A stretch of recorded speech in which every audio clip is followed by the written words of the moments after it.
Hello students, I'm again back with part 2 of chapter number 12, The Modern Age in Europe, Reformation. Students, I hope you all have seen part 1 of this chapter. If not, do watch it. बेटा part 1 में हम लोग यहाँ तक पढ़ चुके हैं. Part 2 हम स्टार्ट करेंगे इस टॉपिक से, मूवमेंट्स अगेंस्ट द चर्च. बेटा अगर आप लोगों ने पार्ट 1 के वीडियो को प्रॉपरली देखा है तो आपको पता होगा कि भाई चर्च की कुछ प्रैक्टिसेस ऐसी थी जो करप्ट थी. चर्च कुछ ऐसे काम कर रहा था जो उसे नहीं करने चाहिए थे, जैसे कि सेलिंग ऑफ इंडल्जेंसेस, कि भाई आप कोई भी पाप कर दो, उसके बाद चर्च में थोड़ा सा दान कर दो और आप सिन फ्री हो जाओगे, आपको एक लेटर ऑफ इंडल्जेंस मिल जाएगा. तो ऐसी बहुत सारी कुछ प्रैक्टिसेस थी जिनकी वजह से लोगों ने चर्च के अगेंस्ट में मूवमेंट स्टार्ट कर दी. ये कब की बात है बेटा? मिडिल एजेस की बात है. और कहाँ पर हो रही थी? यूरोप में हो रही थी. Anti church movements began in Europe in the Middle Ages. Middle Ages में ये सब कुछ शुरू हो गया. और बेटा ये जितनी भी मूवमेंट्स थी ये किसकी बात कर रही थी कि भैया चर्च में जो भी रॉन्ग डूइंग्स हो रही हैं वो नहीं होनी चाहिए. This movements directed their attacks on the wrong doings of the church. Church की गलतियों के ऊपर अटैक कर रही थी ये सारी मूवमेंट. इनमें पहले व्यक्ति थे जॉन वाइक्लाइफ, जो एक इंग्लिश प्रीस्ट थे और ऑक्सफोर्ड यूनिवर्सिटी में प्रोफेसर भी थे. ये भी बहुत ज़्यादा क्रिटिसाइज करते थे, आलोचना करते थे, बुराई करते थे. किसकी बुराई करते थे बेटा? चर्च की. किस चीज़ की बुराई करते थे भाई? कि ये चर्च जो सांसारिक दुनियादारी में इन्वॉल्व है उसको ऐसा नहीं करना चाहिए. वर्ल्डलीनेस की अगर हम बात करें तो इसका मीनिंग होता है सांसारिक थक, दुनियादारी. तो वो बोलते थे कि भाई चर्च को दुनियादारी से कोई मतलब नहीं होना चाहिए. दूसरा, चर्च की कुछ प्रैक्टिसेस भी थी जिन्हें भी जॉन वाइक्लिफ पसंद नहीं करते थे. जॉन वाइक्लिफ कौन थे? एक प्रीस्ट थे, इंग्लिश प्रीस्ट थे और ऑक्सफोर्ड के प्रोफेसर भी थे. उन्होंने जोर दिया कि अगर आपको मोक्ष की प्राप्ति करना है, साल्वेशन चाहिए, तो आपको सोल गाइड की तरह यूज़ करना चाहिए किसको? बाइबल को. इन्होंने जोर दिया इस बात पे कि अगर आपको साल्वेशन चाहिए, मोक्ष की प्राप्ति चाहिए, तो सिर्फ बाइबल ही वो करा सकती है. चर्च में तो बहुत सारी करप्ट प्रैक्टिसेस हैं, चर्च नहीं करा पाएंगे आपको मोक्ष की प्राप्ति. अब भाई चर्च को जब ये बात पता चली कि भाई कोई व्यक्ति है जो ऐसी ऐसी बातें कर रहा है, तो चर्च ने ऑर्डर दे दिया कि ऑक्सफोर्ड यूनिवर्सिटी से इसको निकाल के बाहर फेंक दो, निष्कासित कर दो. किसको? जॉन वाइक्लिफ को. The church ordered his expulsion from the Oxford university. Church के ऑर्डर पे ऑक्सफोर्ड यूनिवर्सिटी से इन्हें बाहर निकाल दिया गया जहाँ पर ये पढ़ाते थे. This created dissatisfaction among the scholars. और स्कॉलर्स को ये बात सुनकर बहुत डिससेटिस्फैक्शन हुआ कि भाई क्या अब हम लोग अपनी बातें भी नहीं रख सकते? हमने जो बातें कही चर्च को पसंद नहीं आई तो चर्च ने तो नौकरी से निकलवा दिया हमको. तो लोग और ज़्यादा गुस्सा हो गए. अब हम पढ़ेंगे इमीडिएट कॉज को, कि इमीडिएट कॉज क्या था, त्वरित कारण क्या था. देखो बेटा, इमीडिएट कॉज को हम डिस्कस करें उसके पहले थोड़ा सा आपको हिस्ट्री पता होनी चाहिए कि ऐसा नहीं था कि 1 2 3 व्यक्ति ऐसे थे जो चर्च की प्रैक्टिसेस से डिससेटिस्फाई थे. ओपन ब्रीच जो हुई ना रोम के साथ, उसके पहले भी बहुत सारे ऐसे केसेस थे छोटे मोटे जहाँ पर हम लोग देखते थे कि लोग प्रोटेस्ट करते थे against the power of the pope. मतलब ओपनली हम किसी को चैलेंज करें या बिल्कुल इस सिस्टम को ख़त्म कर दें, ऐसा तो बाद में हुआ. पहले भी छोटे मोटे छुटपुट प्रोटेस्ट हुआ करते थे. ये जो माइनर रिवोल्ट्स हुआ करते थे उन्हें बहुत ही हैवी हैंड से क्रश कर दिया जाता था.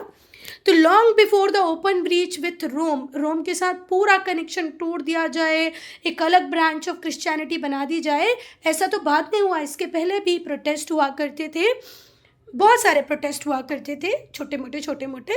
किसके अगेंस्ट में? पोप की पावर के अगेंस्ट में. और ये जो माइनर रिवोल्ट्स हुआ करते थे छोटे छोटे पॉकेट्स में, उसको हैवी हैंड से क्रश कर दिया जाता था. So the early reformers met with failure. तो जो शुरुआती रिफॉर्मर्स थे उन्हें फेलियर ही मिली, उन्हें कोई मेजर सक्सेस नहीं मिल पाई. जो चैलेंज था कि भाई अब कोई तो ऐसा व्यक्ति आना चाहिए जो चर्च की अथॉरिटी को इस तरीके से चैलेंज करे कि थोड़ा बहुत सप्रेशन उसके ऊपर काम ना करें, चर्च भी सोचने पे मजबूर हो जाए. तो ये चैलेंज एक्सेप्ट करते हैं एक जर्मन प्रीस्ट, जर्मन मंक और थियोलॉजी के प्रोफेसर. जिनकी बात हम कर रहे हैं वो जर्मन मंक थे, जर्मन प्रीस्ट थे और थियोलॉजी के प्रोफेसर भी थे, धर्मशास्त्र पढ़ाते थे, जिनका नाम था मार्टिन लूथर। इन्होंने स्ट्रॉन्ग वॉइस उठाई चर्च की प्रैक्टिसेस के अगेंस्ट में। जो अब्यूसेस होते थे चर्च में, जो अथॉरिटी थी पोप की, उसके अगेंस्ट में ओपनली बात करना चालू की। किसने? हमारे जर्मन मंक मार्टिन लूथर ने। इन्होंने तो भाई अपनी 95 थीसिस लिखी, उन्हें विटनबर्ग के चर्च पर नेल भी कर दिया, है ना, पेस्ट कर दिया, और कहा कि भाई अगर इसमें कुछ गलत है तो आओ हम लोग ओपन डिबेट करते हैं। इतने महान थे हमारे जर्मन प्रीस्ट मार्टिन लूथर। इन्होंने पोप की अथॉरिटी के अगेंस्ट में, चर्च की करप्ट अब्यूसिस प्रैक्टिसेस के अगेंस्ट में ओपनली रिवोल्ट किया। This prove to be the immediate cause of the reformation. और यहीं से रिफॉर्मेशन मूवमेंट का इमीडिएट कॉज हमें देखने को मिला, या ये ही इमीडिएट कॉज था, देखने को नहीं मिला, ये ही इमीडिएट कॉज था रिफॉर्मेशन का। क्लियर है इतनी चीज़ें कि भाई अगर आपको पूछा जाए कि प्रोटेस्टेंट रिफॉर्मेशन शुरू कहाँ से हुई, तो उसको शुरू करने वाले उसके जनक थे मार्टिन लूथर, जो कि एक जर्मन मंक थे, थियोलॉजी के प्रोफेसर थे। अब हम पढ़ेंगे न्यू लर्निंग। जो स्प्रेड था न्यू लर्निंग का, जो इंक्वायरी की स्पिरिट थी, ये डेवलप किसने कराई थी बेटा? रेनेसांस स्कॉलर्स ने। हमने लास्ट चैप्टर में डिस्कस किया था कि रेनेसांस स्कॉलर ने इस टाइप के एनवायरनमेंट को क्रिएट किया, लॉजिक की, रीज़न की बात की, कि नई लर्निंग, इंक्वायरी की स्पिरिट लोगों में डेवलप होने लगी। प्रिंटिंग प्रेस का इन्वेंशन हुआ। अब बाइबल वर्नाकुलर लैंग्वेजेस में भी अवेलेबल थी।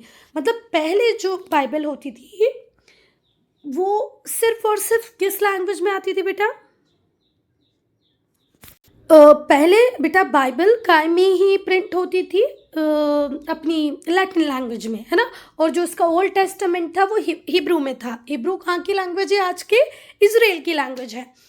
तो ओल्ड टेस्टामेंट हिब्रू में था और जो न्यू टेस्टामेंट बने वो लैटिन में बने। तो जैसे आज हम बात करें कि अगर हमें, हमारे हिंदुओं को अगर अपने धर्म ग्रंथों को पढ़ना हो तो उन्हें संस्कृत का छोटा मोटा नॉलेज होना बहुत ज़्यादा ज़रूरी है। हमारे जो हिम्स तो नहीं, श्लोक वगैरह जो हैं वो काय में लिखे गए हैं? संस्कृत में लिखे गए हैं। तो अगर आपको संस्कृत नहीं आती तो आप इस श्लोक का मतलब नहीं समझ पाओगे, है ना, अनटिल अनलेस आपके पास कोई पंडित जी हो जो आपको प्रॉपर मीनिंग बताएं। तो ऐसे ही यूरोप में भी था लैटिन के साथ कि भाई लैटिन कॉमन लैंग्वेज नहीं थी और आज तो कम्प्लीटली डेड लैंग्वेज है, पर लैटिन में लिखी हुई थी बाइबल, तो लोग उसको पढ़ के समझ नहीं पाते थे, इसलिए उनको चर्च के पास जाना पड़ता था। पर अब बाइबल के वर्नाकुलर वर्जन्स आ गए। वर्नाकुलर मतलब लोकल लैंग्वेजेस में बाइबल लिखी जाने लगी, जर्मन में, इटालियन लैंग्वेज में। सो अब एक नया तरीका आएगा बाइबल को समझने का, जानने का। क्यों? क्योंकि अब हम बाइबल को समझने जानने के लिए किसी चर्च पे डिपेंड नहीं करेंगे, वो हमारी अपनी लैंग्वेज में लिखा गया तो हम उसको खुद पढ़ेंगे और खुद समझेंगे। So Bible in vernacular language brought a new outlook among layman. जिसको कुछ भी नहीं पता था उसका भी अब अपना आउटलुक बनेगा, क्योंकि अब वो खुद भी बाइबल को पढ़ सकता है। रेनेसां पीरियड में बेटा एक और चीज़ को एनकरेज किया गया था, वो चीज़ थी स्पिरिट ऑफ इंक्वायरी, कि भाई खोजो, समझो, डिस्कवर करो, इन्वेंट करो। और यहाँ पर एक क्रिटिकल एटीट्यूड डेवलप किया गया था, जिससे मेन का मेंटल आउटलुक ब्रॉड होना चालू हुआ कि भाई अब आपको अंधविश्वास नहीं करना है, जो कह दिया उसको एज इट इज़ बिलीव नहीं करना है ना, अब आप खुद सोचो, जानो, समझो, ये सारी बातें होने लग गई।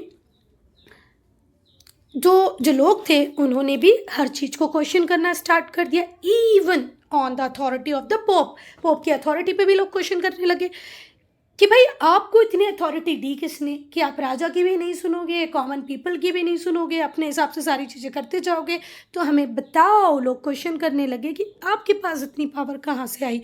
बाइबल में भी ऐसा कहीं नहीं लिखा कि आपके पास इतनी पावर होनी चाहिए।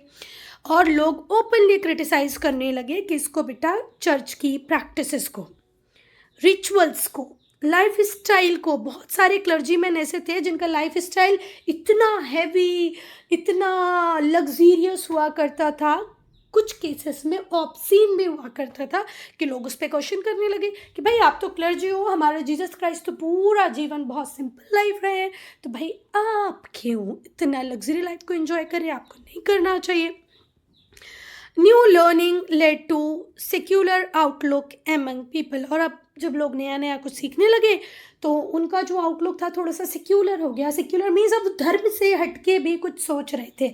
ऐसा नहीं कि हर बात में सिर्फ धर्म को प्रायोरिटी दे दी, धर्म के अलावा भी वो कुछ सोच रहे थे। कॉमन व्यक्ति की परेशानी तो आपको समझ में आ गई कि भाई वो लोग अब सोचने लगे थे, समझने लगे थे, चर्च की अथॉरिटी पे क्वेश्चन कर रहे थे। एक और वर्ग था, एक और क्लास थी जो बहुत जेलस थे चर्च की वेल्थ से, वो थे नॉबल्स और क्लर्जीमैन। राजा महाराजा हुआ करते थे, वो सोचते थे यार इतना सब कुछ तो हमारे पास होना चाहिए, हमसे ज़्यादा पैसा, ज़्यादा रिस्पेक्ट तो चर्च की है। मर्चेंट सोचते थे हम इतनी मेहनत कर करके पैसा कमा रहे हैं और चर्च हमसे टीथ, हम लोगों ने फर्स्ट पार्ट में पढ़ा था ना कि टीथ नाम का एक टैक्स था जो चर्च कलेक्ट करते थे, जो 1/10 होता था। तो मर्चेंट भी चिंता में कि भाई ऐसा क्यों हो रहा है, तो वो लोग भी चर्च की वेल्थ से जेलस फील करते थे। जो कॉमन मैन था यूरोप में, वो चर्च के टैक्सेस को कंटेम्प्ट की तरह देखता था कि भाई ये तो वो हो रहा है जो नहीं होना चाहिए। जो कॉमन मैन था वो चर्च के टैक्सेस को तिरस्कार भरी नज़रों से देखता था। उसे बिल्कुल पसंद नहीं था कि चर्च कोई टैक्स हमारे ऊपर इम्पोज करे। फिर लोगों का एटीट्यूड धीरे धीरे करके चेंज हुआ चर्च की तरफ और लोग चर्च से हटकर कुछ बहुत सोचने लग गए। और यहीं से हम देखते हैं कि ग्रोथ होती है किसकी, सेक्युलर आइडियाज़ की। अब हम पढ़ेंगे मार्टिन लूथर के कंट्रीब्यूशन को कि भाई मार्टिन लूथर का क्या कंट्रीब्यूशन था। तो अभी हम लोगों ने पढ़ा कि मार्टिन लूथर थियोलॉजी के प्रोफेसर थे, जर्मन मंक थे, जर्मन क्लर्जीमैन थे। और कब थे ये, 16th सेंचुरी में। 16th सेंचुरी बोले तो 1501 से स्टार्ट होने वाला पीरियड जो कब तक चलेगा, 1600 तक। 1501 से 1501 से स्टार्ट होने वाला पीरियड जो कब तक चलेगा, 1600 तक चलेगा। ठीक है, 16th सेंचुरी में आए हमारे मार्टिन लूथर। 16th सेंचुरी कौन सा पीरियड है जो 1501 से स्टार्ट होकर कब तक चलेगा, 1600 तक। ये जर्मन क्लर्जीमैन थे, प्रोफेसर थे थियोलॉजी के, और कहाँ पर, यूनिवर्सिटी ऑफ विटेनबर्ग। इन्होंने ओपनली क्रिटिसाइज किया पपेसी को, चर्च की पावर को, पोप की पावर को। इन्होंने एक्यूज़ किया चर्च को फॉर द सेल ऑफ इंडल्जेंसेस। उन्होंने कहा ये जो इंडल्जेंसेस आप सेल कर रहे हो, अभी मैंने बताया कि आप कोई भी पाप कर दो, चर्च को दान कर दो, आपके पाप मुक्त, जैसे हम लोग बोलते हैं ना, पाप करो गंगा में नहा लो आपके पाप खत्म हो जाएंगे, वैसे ही था ये कुछ। पर गंगा मैया हमसे कुछ चार्ज नहीं करती हैं, और जो चर्च के क्लर्जीमैन वगैरह थे वो अच्छा खासा अमाउंट चार्ज करते थे इसके लिए। तो उन्होंने एक्यूज़ किया चर्च को कि भाई आप ये जो काम कर रहे हो ना, सेल करना इंडल्जेंसेस को, ये गलत है। अब हम बात करेंगे बेटा 1517 की। 1517 में लूथर ने लिखी 95 थीसिस और statements dealing with the difference. वो सारे स्टेटमेंट्स लिखे जहाँ पर डिफरेंस हमें देखने को मिलते हैं बिलीफ्स और प्रैक्टिस में। चर्च के बिलीफ क्या थे और चर्च की प्रैक्टिस क्या थी, इनके बीच के जो भी डिफरेंसेस थे उनको स्टेटमेंट्स में लिखा और उसे नील किया कहाँ पर, चर्च के डोर पर। कहाँ पर, विटेनबर्ग में। इसके पहले भी बेटा 1512 में इन्होंने लिखा था कि भाई रोम में, जब ये पिलग्रिमेज का मतलब होता है तीर्थ यात्रा, ये तीर्थ यात्रा के लिए जब रोम गए तो इन्होंने देखा कि कुछ क्लर्जी मैन हैं बहुत ही लग्जूरियस लाइफ को जी रहे हैं। तो उन्होंने कहा कि भाई ये गलत है, हमारी बाइबल कहीं पर भी ऐसा नहीं कहती कि हमें इतनी लग्जरी को एंजॉय करना है, इतना कलेक्शन करना है वेल्थ का। तो 95 थीसिस इन्होंने बाद में लिखी। उसके पहले इन्होंने देखा था 1512 में जब ये पिलग्रिमेज के लिए गए थे रोम कि हाँ कुछ जो क्लर्जीमैन हैं वो बहुत ही लग्जरियस लाइफ जी रहे हैं। इसकी वजह से ही ये स्ट्रॉन्ग ओपोनेंट बन गए थे चर्च के कि भाई चर्च में तो वो सब कुछ हो रहा है जो नहीं होना चाहिए। जो होली रोमन एम्परर थे चार्ल्स फिफ्थ, बेटा जो होली रोमन एम्परर थे चार्ल्स फिफ्थ, उन्होंने पोप की रिक्वेस्ट पे लूथर से कहा कि आओ और अपने केस को डिफेंड करो ग्रैंड डाइट में, जो कहाँ पर हेल्ड होता है, वॉर्म्स में, जिसे हम कहते हैं डाइट ऑफ वॉर्म्स। यहाँ पर काउंसिल ऑफ प्रिंसेस होते हैं, बहुत हाई डिग्नेटरीज होते हैं, ये लोग सब बैठते हैं। और क्योंकि केस इतना कुछ बढ़ चुका था कि हम लोग देख रहे थे बहुत सारे लोग बिल्कुल मार्टिन लूथर को प्रोटेक्ट करने के लिए मार्टिन लूथर के साथ आके खड़े हो गए थे, जिन्हें मार्टिन लूथर की बातें बहुत ज़्यादा सही लगने लगी थी। तो अब ये केस ऐसा नहीं बचा था कि पोप कुछ उल्टा सीधा करके मार्टिन लूथर की आवाज़ को दबा सकते हैं, ऐसा कुछ नहीं, क्योंकि सारा काम ओपन कर रहे थे लूथर। तो यहाँ पर Holi Roman emperor Charles fifth pope की रिक्वेस्ट पे लूथर को बुलाते हैं कि आओ और अपने केस को डिफेंड करो। कहाँ पर? ग्रैंड डाइट में। ग्रैंड डाइट कहाँ पर होता है? वर्म्स में, जिसे हम डाइट ऑफ वर्म्स भी कहते हैं, जहाँ पर काउंसिल ऑफ प्रिंसेस रहते हैं, हाई डिग्निटरीज रहते हैं। और ये कब की बात है बेटा? 1521 की। जो प्रिंसेस थे और जो हाई डिग्निटरीज थे वो लोग भी सब बहुत उत्सुक थे इस केस को सुनने के लिए कि भाई होने क्या वाला है। तो जो डाइट था वो ऑर्डर कर देता है लूथर राइटिंग को कि इन्हें जला दिया जाना चाहिए, क्योंकि भाई ये तो एक अलग तरीके की क्या एनार्की क्रिएट कर देगा सोसाइटी में, जो ऑर्डर है सोसाइटी का वो बिगड़ जाएगा। इसी सोच के साथ हाई डिग्नेटरीज और जो प्रिंसेस होते हैं वो सब बोलते हैं कि भाई आपने जो भी कुछ काम किया उसे जला दो। खैर उसमें से कुछ ऐसे भी थे जो लूथर को प्रेस कर रहे थे, पर अब ओपनली बोले कौन? बड़ी प्रॉब्लम वाली बात थी। उन लोगों ने कहा कि लूथर की राइटिंग को इसलिए जला दो क्योंकि वो आउटलॉड है, अवैध है। अवैध बोले तो मतलब गैर कानूनी है, अकॉर्डिंग टू लॉ नहीं है। पर जो लूथर थे उन्हें जर्मन रूलर का पूरा सपोर्ट था, इसीलिए इनके साथ कुछ गलत नहीं हो पाया। अभी हम लोगों ने पढ़ा था ना कि जो नॉवेल्स थे, जो रूलर्स थे, वो भी चर्च से बहुत परेशान थे। तो ऐसे जो जर्मन रूलर्स होते हैं वो लूथर का साथ देते हैं और इसीलिए लूथर का कोई कुछ बिगाड़ नहीं पाता है। ये जो मूवमेंट थी इसी को हम डिस्क्राइब करते हैं बेटा जर्मन प्रोटेस्टेंट मूवमेंट। लूथर ने डिवोट किया अपनी पूरी एंटायर लाइफ को, बहुत सारे टाइम को बाइबल को ट्रांसलेट करने में। किस लैंग्वेज में? जर्मन में। और इन्होंने इंडिपेंडेंट चर्च बनाने चालू किए। लूथर ने एक्सटेंसिवली ट्रैवल किया यूरोप के डिफरेंट पार्ट में और लोगों को ये समझाने की कोशिश की कि भाई चर्च को चर्च के तरीके से रहना चाहिए। कहाँ कहाँ गए? जर्मनी के तो ये खुद थे ही, नॉर्वे, स्वीडन, डेनमार्क, इतनी जगह ये गए। जो प्रोटेस्टेंट मूवमेंट था उससे वाइड एक्सेप्टेंस मिली, मतलब बहुत सारे लोग जो थे वो, क्योंकि सारी बातें बिल्कुल सही थी तो जल्दी जल्दी इसके साथ अटैच होते गए और ये मूवमेंट बड़ा होते गया।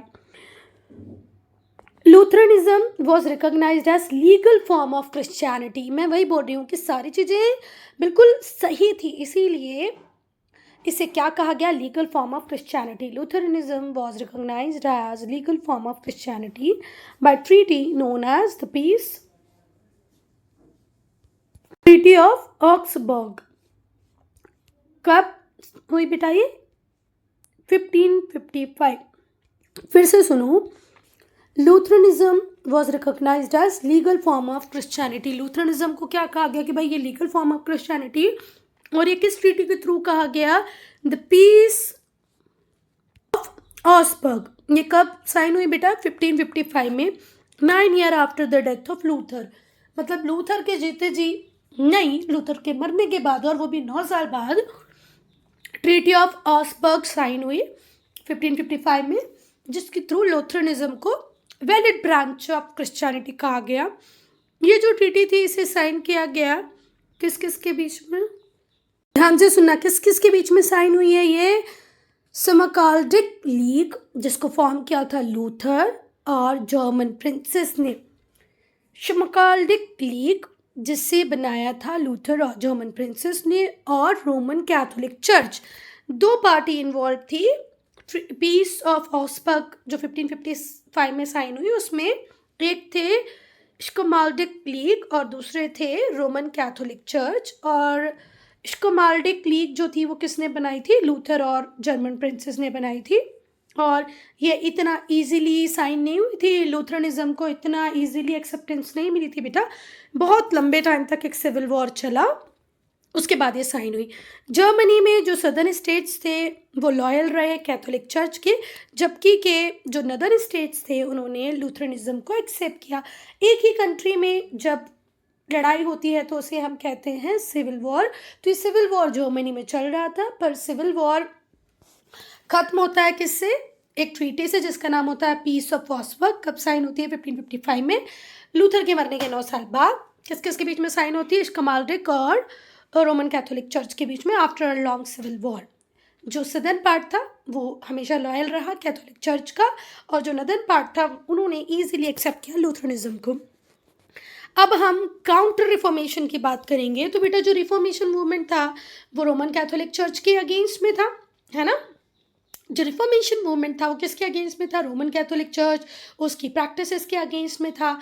और इसी वजह से किसका बर्थ होता है? प्रोटेस्टेंट चर्च का। इंग्लैंड में आप देखते हो जो लोग हैं वो बेसिकली प्रोटेस्टेंट चर्च को मानने वाले ही हैं। जर्मनी में भी प्रोटेस्टेंट चर्च को मानने वाले कुछ लोग हैं, कुछ लोग कैथोलिक चर्च को भी मानते हैं।